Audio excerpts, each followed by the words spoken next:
Hello friends, அனைவருக்கும் என்னுடைய வணக்கத்தை தெரிவித்துக் கொள்கிறேன். இது pumpkin to chicken Stella special. இன்றைக்கி எனக்கு தெரிஞ்ச சமையலில் நம்ம பார்க்க போகிறது ஒரு கோஸ் பொரியல். இந்த கோஸ் பொரியல் ரொம்பவே வித்தியாசமானது.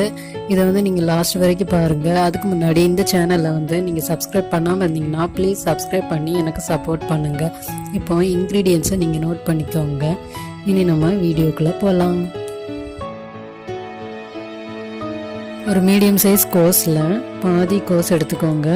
அதில் ஒரே ஒரு பல்லாரி எடுத்திருக்கேன், அதை நான் கீறி வச்சுருக்கிறேன். அப்புறம் 2 பச்சை மிளகாய் உங்கள் காரத்துக்கு ஏற்ப, சோம்பு 1/2 டீஸ்பூன், 4 பூண்டு எடுத்துக்கோங்க. அந்த பூண்டையும் சோம்பையும் நீங்கள் லைட்டாக இடிகல்ல போட்டு லைட்டாக நச்சு வச்சுக்கோங்க. 2 டீஸ்பூன் எண்ணெய், 1/2 டீஸ்பூன் உளுந்து, கடுகு,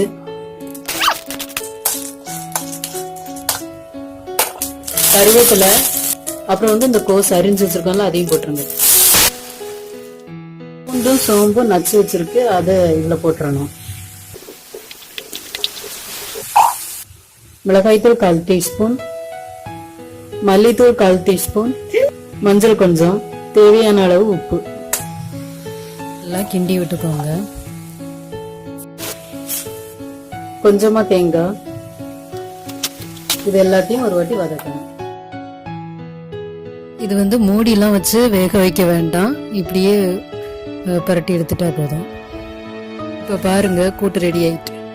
இந்த கூட்டை நீங்கள் பருப்பு குழம்புக்கு கூட வச்சு சாப்பிட்டீங்கன்னா சூப்பராக இருக்கும். இந்த பருப்பு குழம்பு நான் ஒரு நாள் வீடியோ போடுறேன், தேங்காய் அரைச்சி வச்ச குழம்பு. இந்த பொரியலை நீங்களும் உங்கள் வீட்டில் செஞ்சு பாருங்கள், சூப்பராக இருக்கும். நீங்களும் பருப்பு குழம்புக்கு கூட வச்சு சாப்பிடுங்க. இந்த ரெசிபி உங்களுக்கு பிடிச்சிருந்ததுன்னா லைக் பண்ணுங்கள், ஷேர் பண்ணுங்கள், கமெண்ட் பண்ணுங்கள், சப்ஸ்கிரைப் பண்ண மறந்துடாதீங்க. தேங்க்யூ, பாய்.